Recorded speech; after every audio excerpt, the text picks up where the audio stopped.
Let me begin by first recognizing Tony Johnston again, our wonderful MC this evening. As you heard this earlier, Tony has indeed generously assumed the role of our Alumni Board President when Steve Walter's career took him to New England. Needless to say, for anybody who knows Tony Johnston, he's truly hit the ground running in terms of ideas, planning, energy, and enthusiasm, and as his foremaster, I could not be prouder and more grateful. So thank you, Tony Johnston.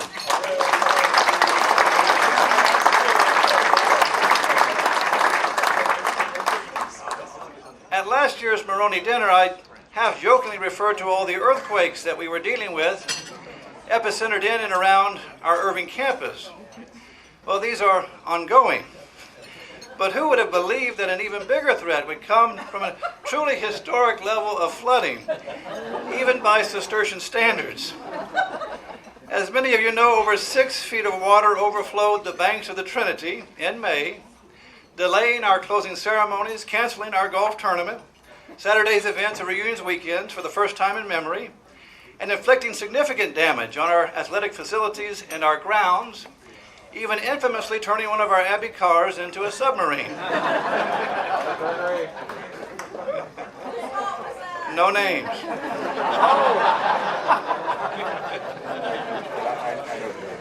But thanks to a wonderful insurance provider, the generosity of so many, I am most happy to report Cistercian has made a full recovery. The tennis courts were resurfaced, an entirely new track was installed and painted right before Thanksgiving, just in time for a subsequent flood later that week, but thankfully without damage this time. Aside from the travails of Mother Nature, there have been a number of blessings in and around the school that I would like to share a few of with you this evening, just briefly. First, it is wonderful to have Father Bernard back this semester from teaching in Hungary. Welcome back, Father Bernard.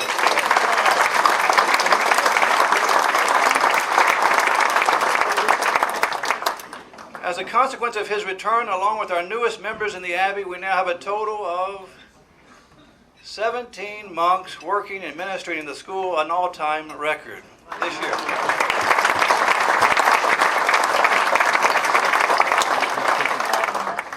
We've also been blessed with a number of lay alumni who've returned to our campus to teach. T.J. Alcala, class of 09, has done an amazing job teaching math, a superb student council sponsor, working closely with fellow alum and head of upper school, Greg Davinsky, class of 81.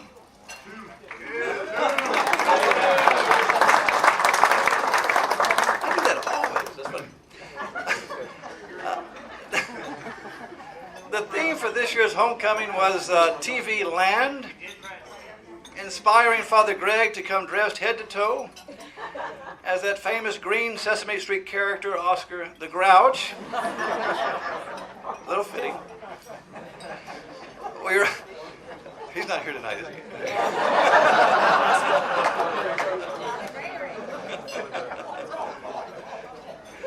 We are also blessed that Patrick Ryan, class of 11, a gifted young alum, has taken a year off between graduating Notre Dame and heading off to med school to come back to Cistercian to volunteer and teach and coach. What a blessing. Shay Armstrong, class of 98, has rounded up 15 of his fellow alumni practicing law to offer an amazing introduction to law elective for our students this year, the second time he's done that. Thank you, Shay Armstrong.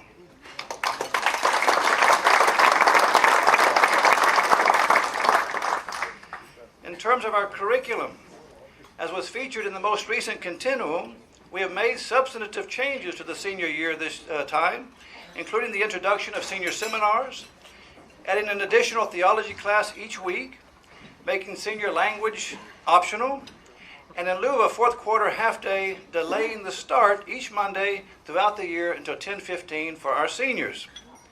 These changes have been extremely well received.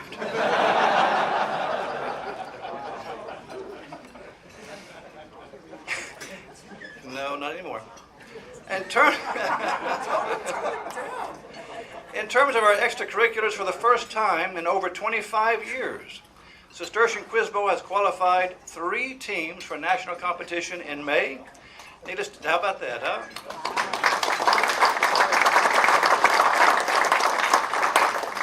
Dr. Newcomb was very excited, as he can become, when his mathletes took first place at the 13th Annual Metroplex Math Contest hosted by St. Mark's, our first time to place first in 5 years. So congratulations to our mathletes.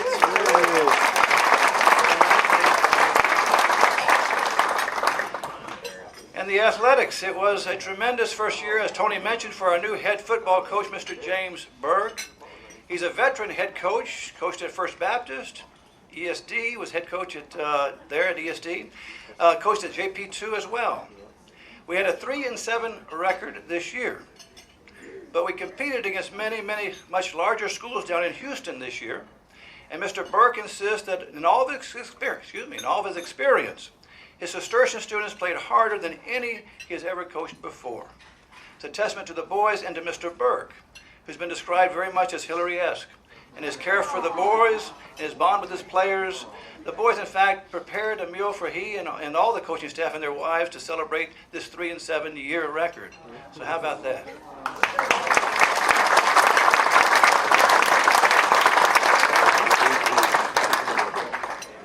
As you may have seen back in September, Cistercian made a number of headlines locally when we topped any other local nonprofit in the North Texas Giving Day, collecting over $486,000 with 584 gifts made on that day alone. How about that?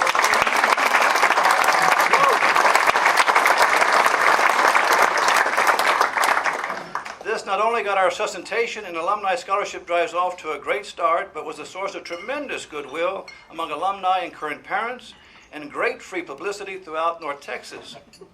Aaron Hart, our Director of Development, tells me that a number of inquiries are made by development directors across North Texas trying to figure out how such a small school, way off in Irving, with an unpronounceable name, could possibly have pulled this off. Congratulations, Aaron.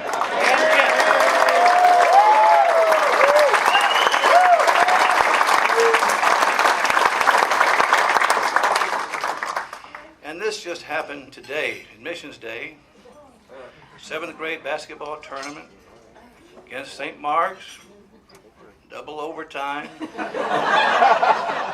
Goes Cistercian Hawks, huh?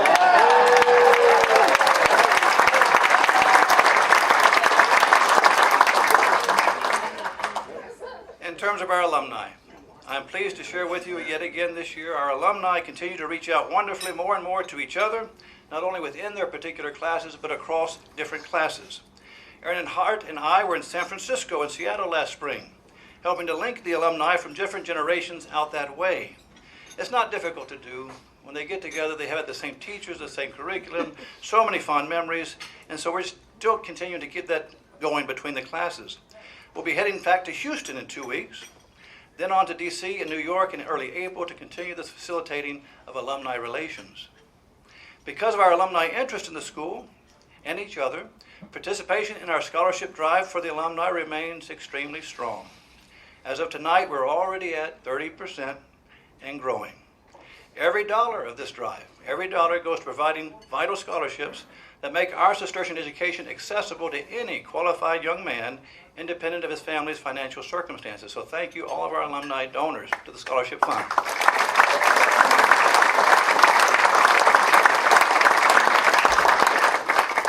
Not to embarrass them, but I would like at this time to ask all our class agents present to please stand and be recognized. Class agents.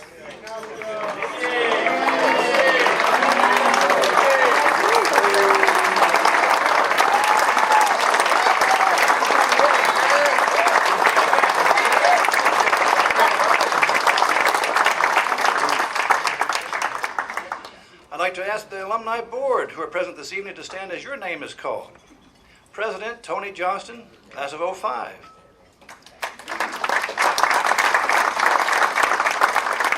The Vice President for Development, Tyler Bethea, 03, and John Michael Stewart, class of 89.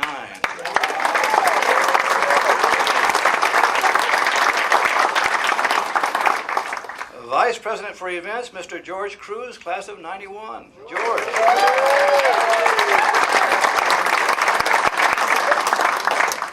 And our advocates, Mr. Michael Korelitz, class of 71, and Mr. Jim Bloodgood, class of 74. Jim.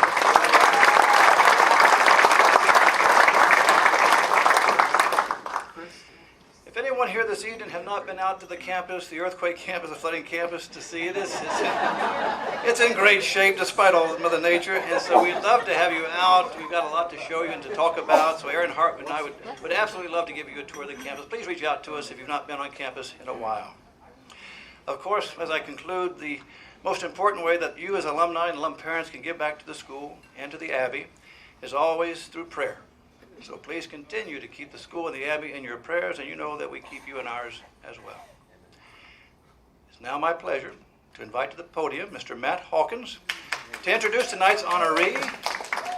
Matt will actually be reading remarks formulated by a fellow classmate, Mr. Tim Rogers. Tim unfortunately could not be Tim could not be with us here this evening, but Matt's volunteered to do this. Both Matt and Tim know Joe so extremely well, not only having studied alongside him for several years, but having remained the closest of friends ever since. Please join me now in welcoming from the class of 1988, Father Henry's class, Mr. Matt Hawkins.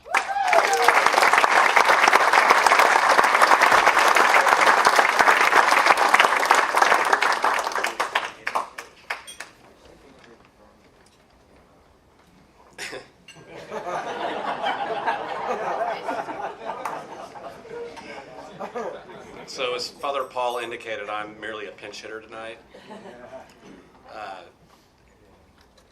Joe's and my esteemed classmate Tim Rogers accepted the job of introducing Joe, and we were all looking forward to his biting wit, which some of y'all know it's real. But unfortunately, Tim better dealed us. He decided that an all-expense-paid trip to Napa was more important than roasting his best friend. So what does he do? He calls me to do it. Nice. Well, Tim somehow convinced me that it would still be a good idea for him to write the speech. And in addition, I should read it to the audience, but not only that, read it for the first time while standing here at the podium.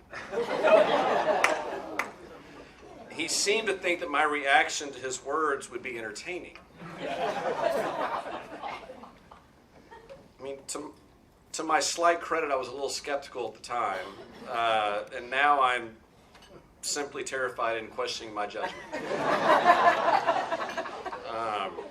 And you'll understand why fully. For those of you that don't know Tim, you'll understand why fully here, and just as I kind of go through what his bio is. He's currently the editor at D Magazine, where he has worked for 15 years, and he was a contributing editor, writing many articles that were, extremely funny, and probably got Cistercian in trouble from time to time just with things he would write. But he also worked at the Met, which was a weekly newspaper, but his column was entitled Mr. Funny Guy. But he was also a disc jockey during the morning drive at a station long ago called Merge 93.3, where he once prank called me live on the air at 5 o'clock in the morning.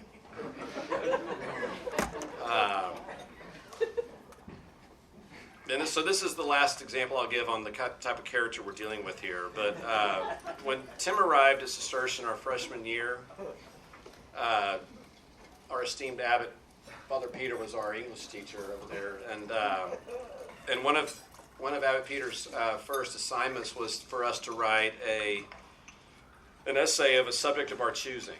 And while most typical freshmen would say something about girls or sports or something like that in a generic essay topic, Tim decided that it would be a good idea to write about the simple pleasures and comfort of one's own toilet seat.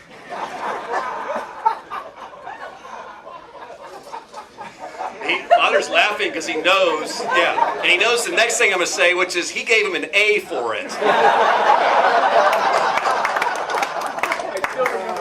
I bet you do.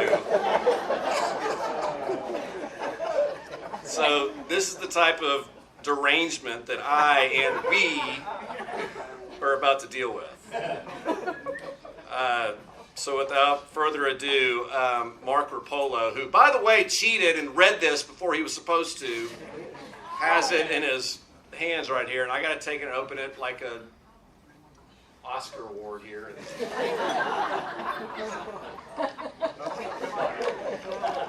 Mark calls me today and says, "Oh, you're not gonna handle this very well." Sure.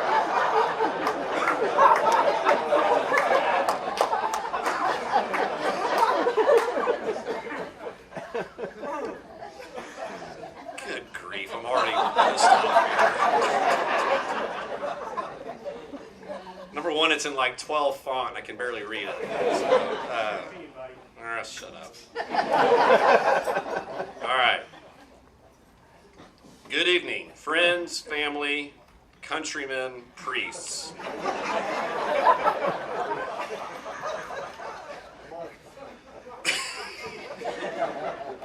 As was established earlier, I am Matthew Kendrick Lamar Hawkins. What is Lamar? Oh my God. But most people know me simply as Hawk, or Hawk Hawkins, or Matty Hawk, or Skippy, or the mayor of Northwood. I don't want to read all this. This is not my rose, it's his.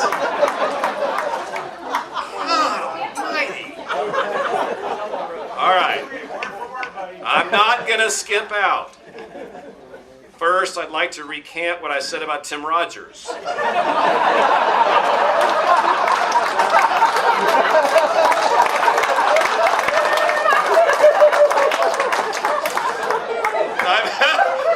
I've had a few seconds to think about it, and I've reconsidered. He is the best person I know.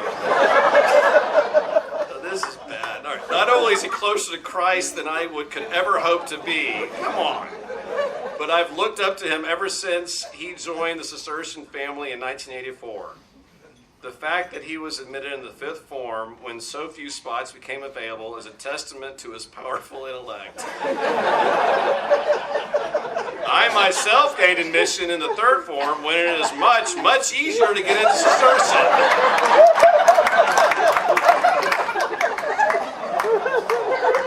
You're going to love this. And on top of that, my parents, Andre and Jim, both here tonight, bribed the priest to let me in. I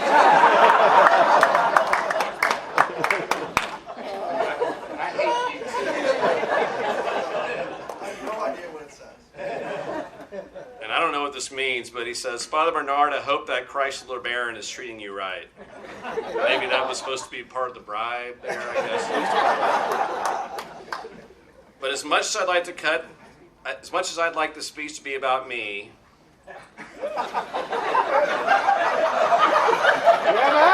honey ham hawk and my $60 haircut, we are here tonight to honor another man who came to Cistercian in the third form. I'm referring, of course, to Joseph Louis Steamboat Capasso. And I'm told here in brackets to pause. That's what this says. Webster's defines the word gentleman as a chivalrous, courteous, or honorable man, a man of good social position, especially one of wealth and leisure. That doesn't have anything to do with Joe. I just like to read the dictionary. It helps boost my vocabulary. Learning words is fun. So is chutes and ladders. This is your father and your son. Shut up. Normally, the Moroney Award is given to someone who has attained measure of financial success.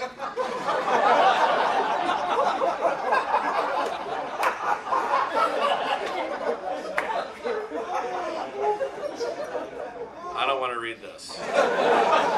In other words, someone like me and Mark Rapolo, both of us classmates of Joe's and previous recipients of the Moroney Award.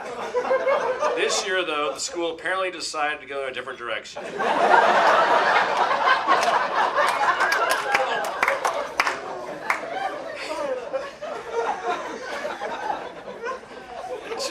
honor a man who lives with 3 dogs in a lean-to that he built on the banks of the Trinity River.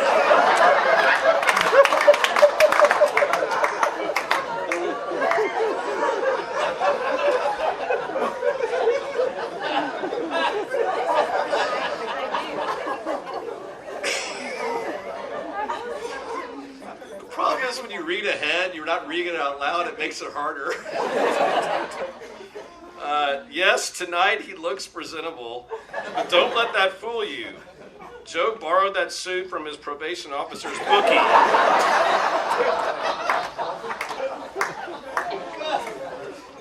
Oh, dear. Joe winning the Moroney Award tonight is like Sandra Bullock winning the Oscar for Best Actress in 2010 for her role in The Blind Side. She stole it from the more deserving Meryl Streep, who starred that year in Julia and Julia. All right. For comparison, the valedictorian of our class in 1988 was a fellow named George John. George! George went on to earn not 1, but 3 computer science degrees, including a PhD from Stanford. Then he started a company that is currently listed on NASDAQ. George John is Meryl Streep.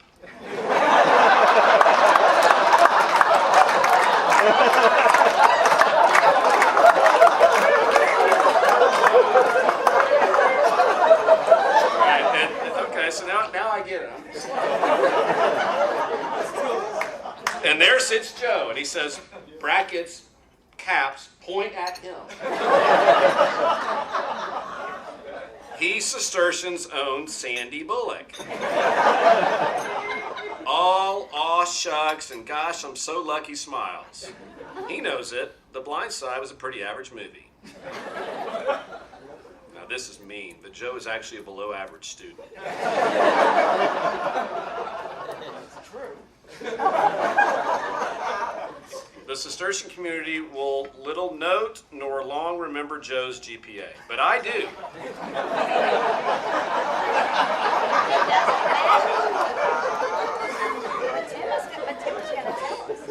It was 2.15. That is why we elected him to student body president his senior year. The entire upper class figured that distinction on his transcript was the only way he would ever get into a four-year college.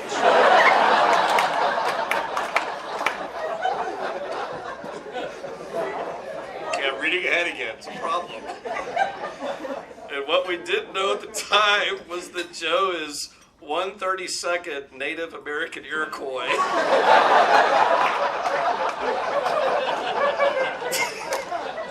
Which is what got him into school at UT Southwestern to study as a physician's assistant. He eventually found his way to dermatology. Joe likes to say that your skin is your body's biggest organ. In his case, that is certainly true.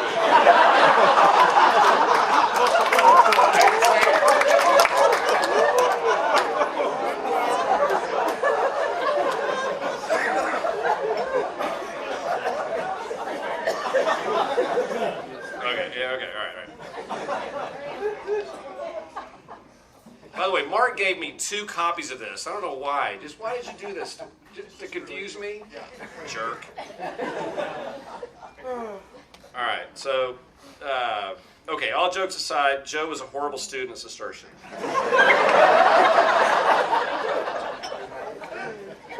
But he was and still is a great man. He'll stop what he's doing to help. He'll cook the best meal you've ever eaten. He'll lend an ear and give the most loving advice. If you need one, he'll give you a kidney. Well, he did that for his brother Mark. Joe, and even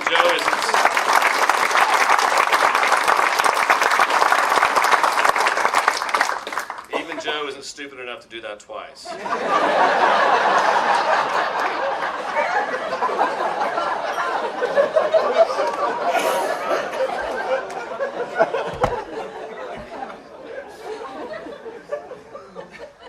It's It's absolutely no surprise to anyone who knows Joe that the school has chosen to recognize him with the Moroney Award. He embodies everything that Cistercian attempts to instill in every graduate. He is giving, intelligent, and he is a giving, intelligent, inspiring man who does a passable Hungarian accent.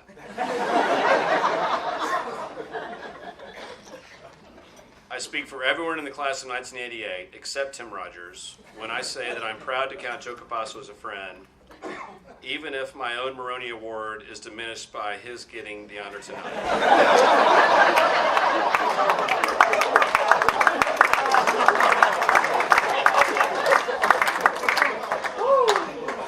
Glad that's over.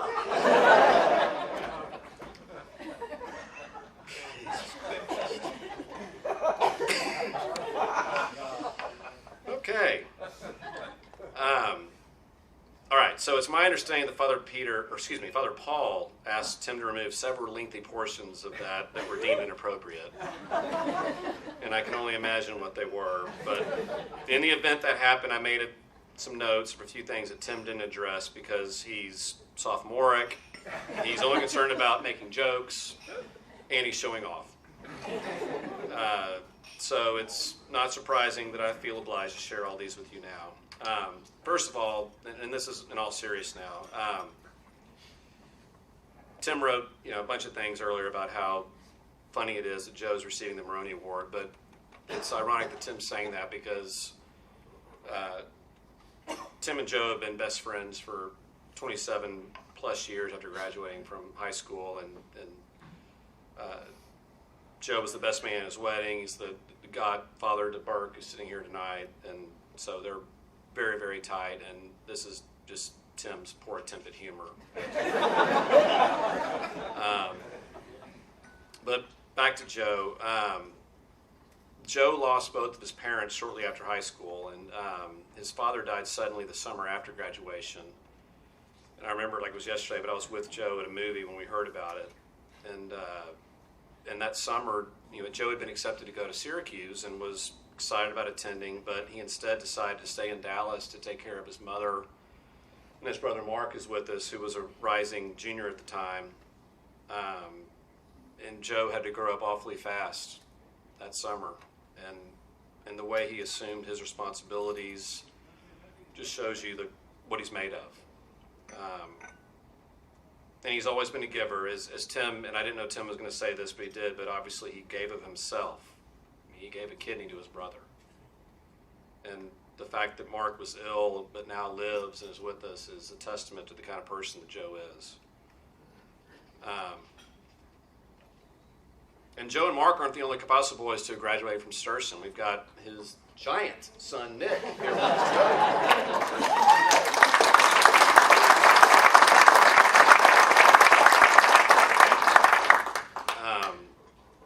And sometimes it's not fair to judge a parent by how your children turn out, but in Nick's case, he's awesome. He's wickedly funny, bright, caring, and we're all, those of us that love the Capassos are taking in delight in watching your father get his karmic reward by watching you grow up. And it's great.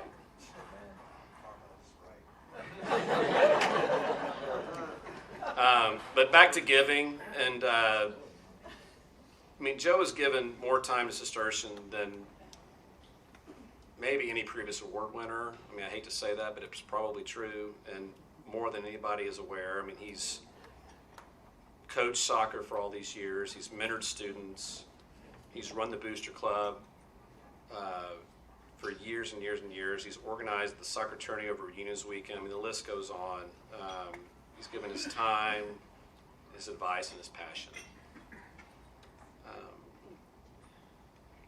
And there's a little secret that most of you don't know about the bio that's the award winner that's included in the invitation you get, is that the recipient has to write that thing.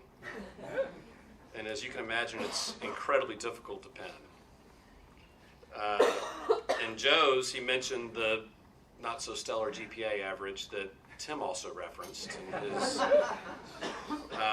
but as we all know in this room, graduating from Cistercian is an accomplishment in and of itself. Passing is sometimes passing grades are great. And every parent that's in here that knows that. From any kid that's fighting through chemistry or physics, I mean, that's just something to think about. But the reason why I say that is that last year Joe got an Outstanding Educator Award from UT Southwestern for his continuing work there.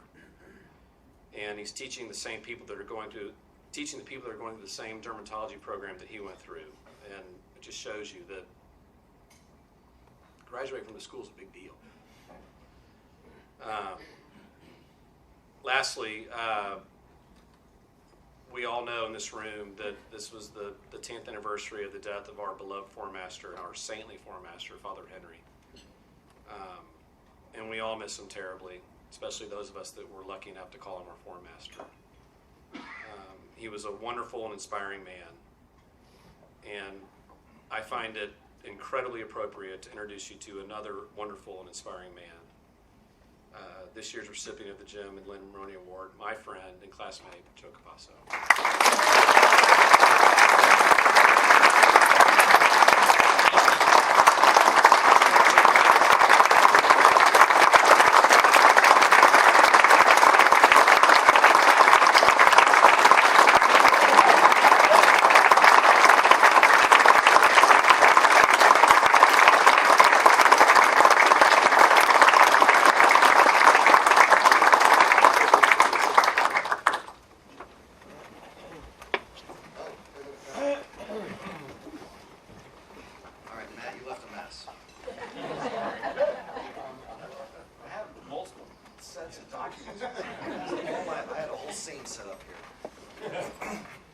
So, Abbot Peter, Abbot Dennis, Father Paul, the Cistercian Fathers, faculty and staff of the school, family and friends, thank you for having me, and thank you for being here. While I was doing my research in preparation for the speech this evening, I spent some time viewing the Cistercian YouTube channel. I watched the previous Moroney Award acceptance speeches posted on the site. I was trying to get a grasp of what I should say at this thing. While the content of the previous speeches was helpful, I was most intrigued by a small statistical tidbit that I gleaned from the videos. Fact. The previous 5 Moroney recipients took, on average, approximately 33 2/5 minutes to give their acceptance speech. Of these 5 gentlemen, please make note of the following. Stephen Rash, I see you, Steve, the 2011 recipient, excuse me, set the bar for speed and efficiency amongst the recipients with a speech that lasted around 14 minutes. Solid work, Steve. Solid work. At the other end of the spectrum is Tom Lewis, the 2012 recipient. Mr. Lewis was, one might say, the endurance champion, with a speech that clocked in at about 48 minutes.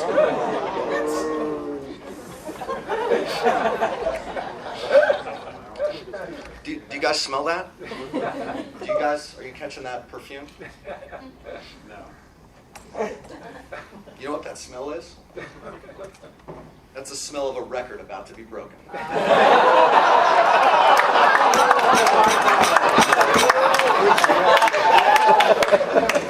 Get strapped in, folks. I hope you ordered doubles at the bar when you're ready. I feel a Ted Cruz-like filibuster coming. Dr. Pruitt, you might remember this book. It's called Moby Dick. Just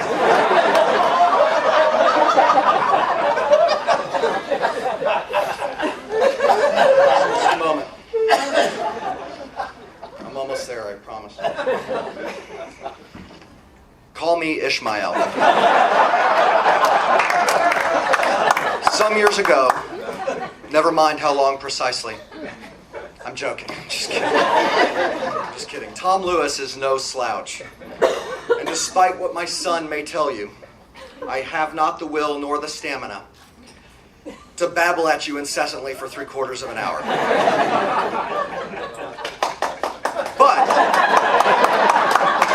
But that Stephen Rash number, I can do that. I bet I can get this sucker done in under 14 minutes. So I brought a stopwatch. Mark. In total, thank you all, and have a wonderful night.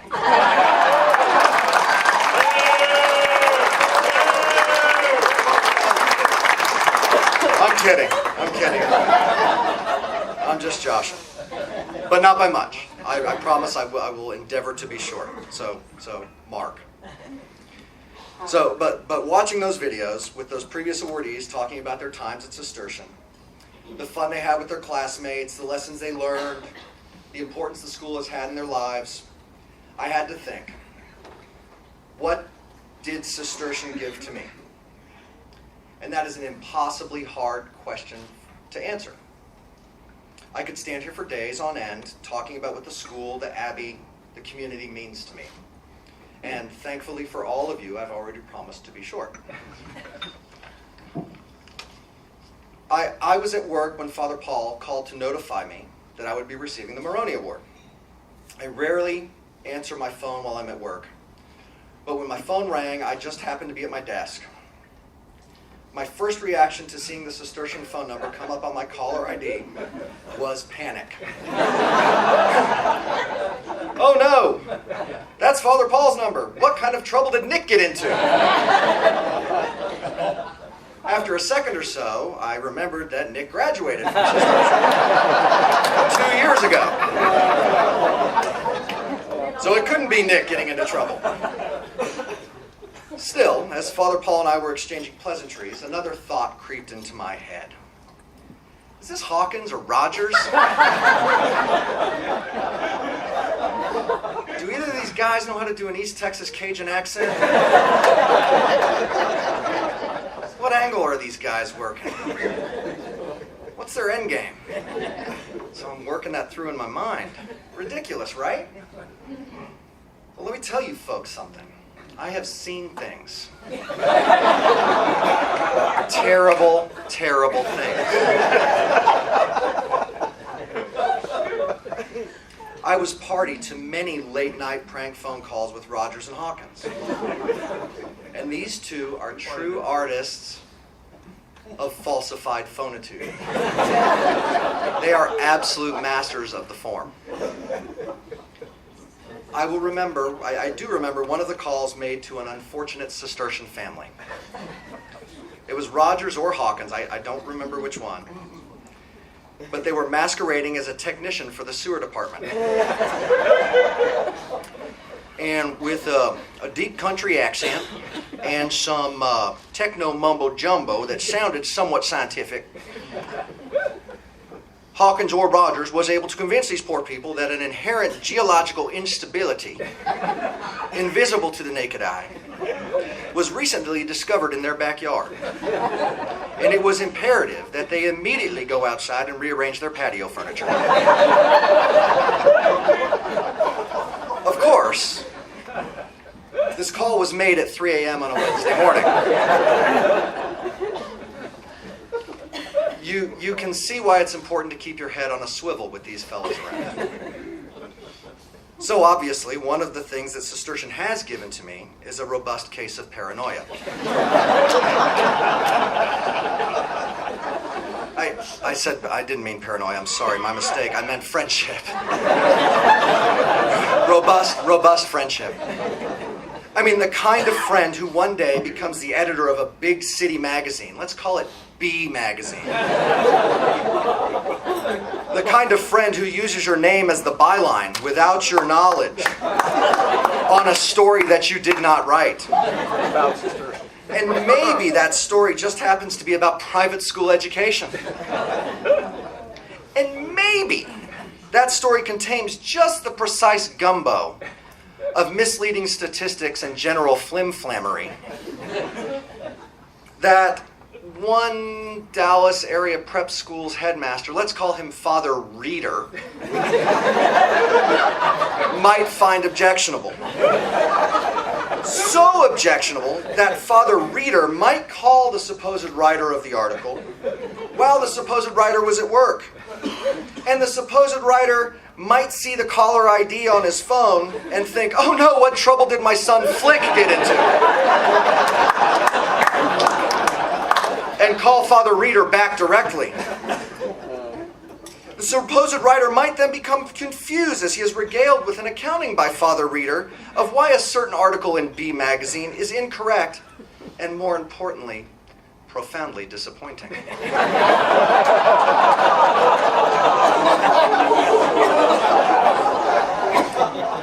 The kind of friend who then laughs uncontrollably when he is questioned by the supposed writer of the article as to what the hell is actually going on.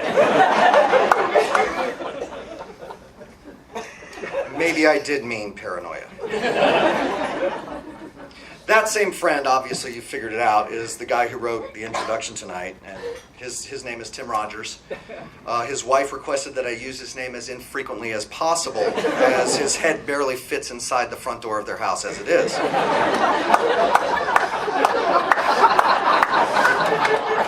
So, Tim is the guy who I've shared the most adventures with.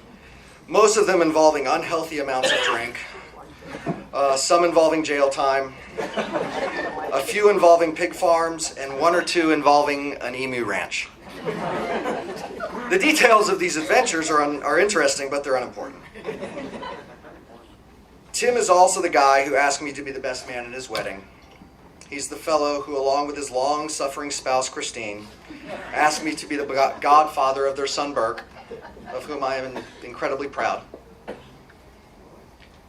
When my mother died, Tim, along with Mark Rapolo, traveled to Pennsylvania with me for her wake and for her funeral. And actually, when both of my parents passed away, Tim's mother, Terry, took me in as one of her own. Despite, or perhaps because of Tim's general jackassness, Tim and I are truly brothers. And he is only one of the examples of the brothers that I have from Cistercian. There's Mark and his wife Lynn, Matt and Sam, Fred and Nancy. We've grown up together. We've watched our children grow up together. We've shared joy and hardship together. We've been there for each other, and we will continue to be there for each other. Without Cistercian, I wouldn't have met these guys. I would not have grown with these gentlemen. I do not remember the details of my Cistercian graduation very well. Most of the details are somewhat fuzzy. The thing I do remember most about it is a feeling. The feeling that I was completely done with high school. Done with Cistercian. Out of here. Gone for good. Burned Flannery O'Connor and the Divine Comedy books. See you in my rearview mirror. Adios. Done with a capital D. Done. I remember immediately after our graduation ceremony, I was in the old lunchroom, feeling good, laughing with a couple of the fellows, when Mrs. Sitton came up and asked to speak with me privately.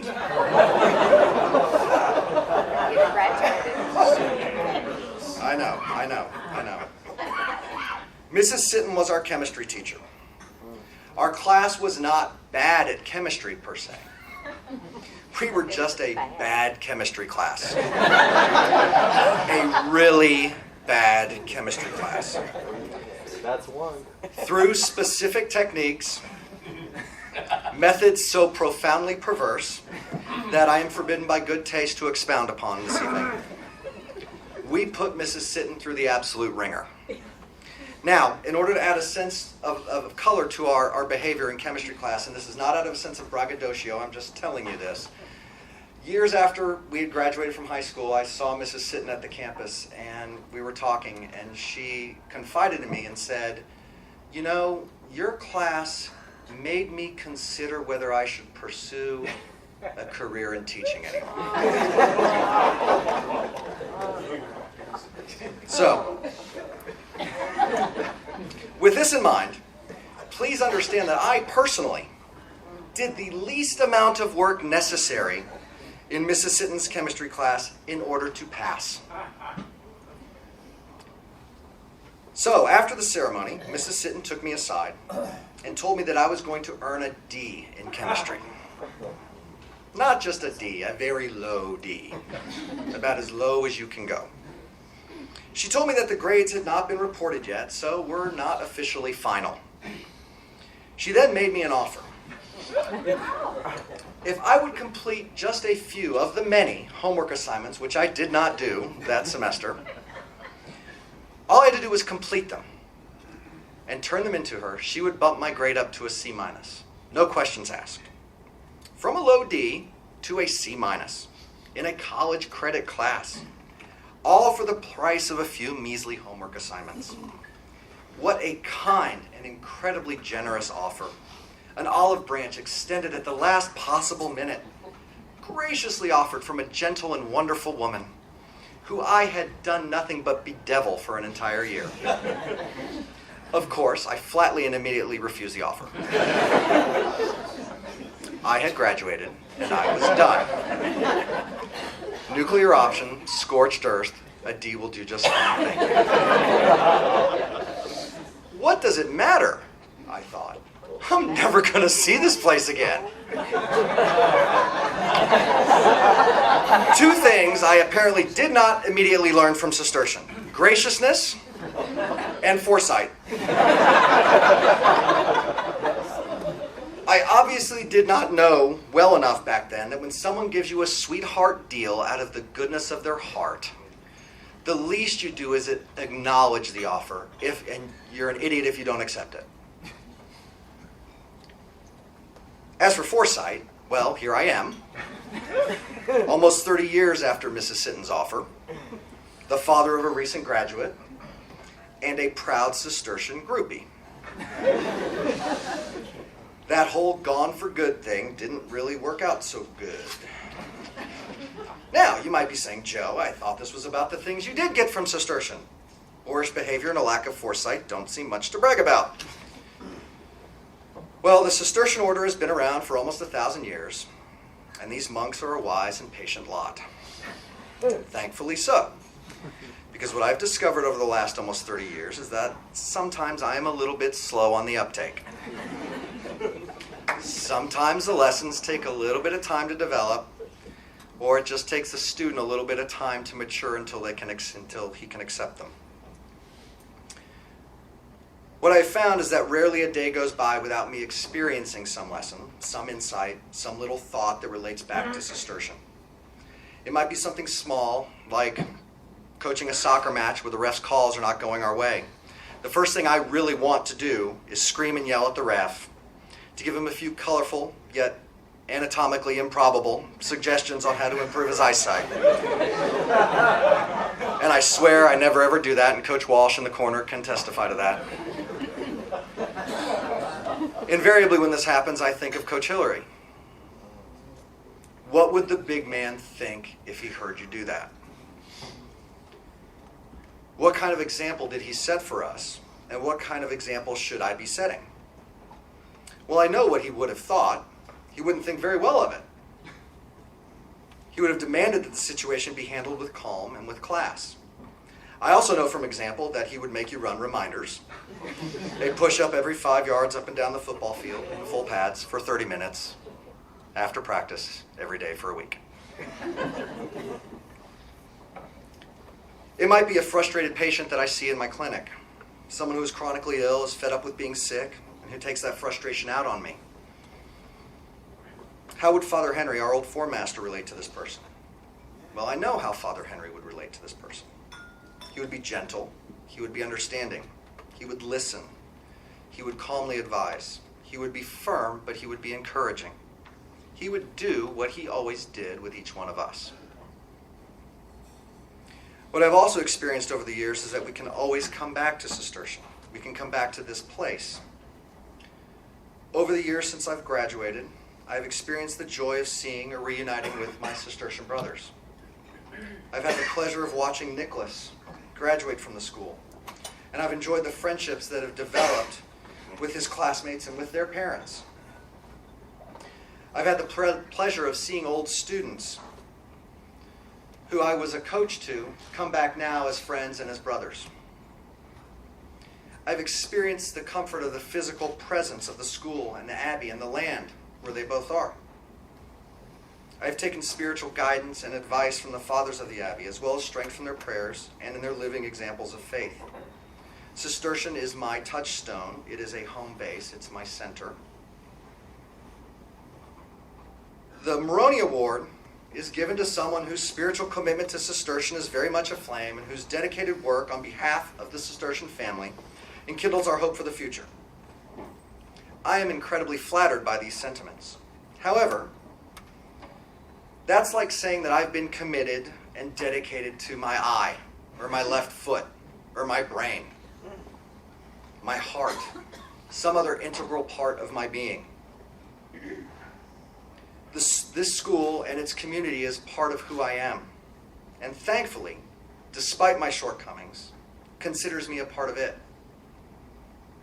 I truly feel that if I were to neglect it or to give it short shrift, I may as well be neglecting an integral part of myself. So, in closing, I want to thank Abbot Peter, Abbot Dennis, all of the Cistercian fathers, especially Father Henry.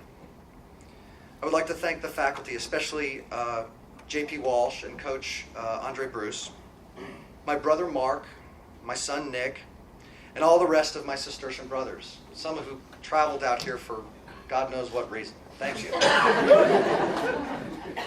Thank you for your love, for your kindness, for your understanding, for your forgiveness. Thank you for allowing me to be part of this beautiful community and to be a part of you all. Thank you for showing me the way. Oh, I didn't stop it. Oh, gosh darn it, I hit the wrong button. Looks like you're going to make it this time, Rash. Thank you.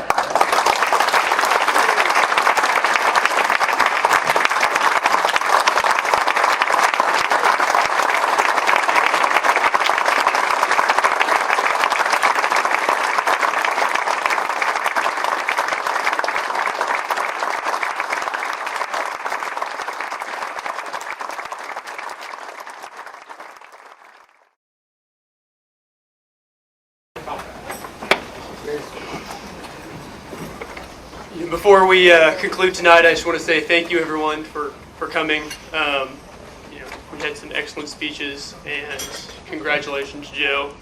This is an award you truly deserve. So, one more round of applause for Joe, please.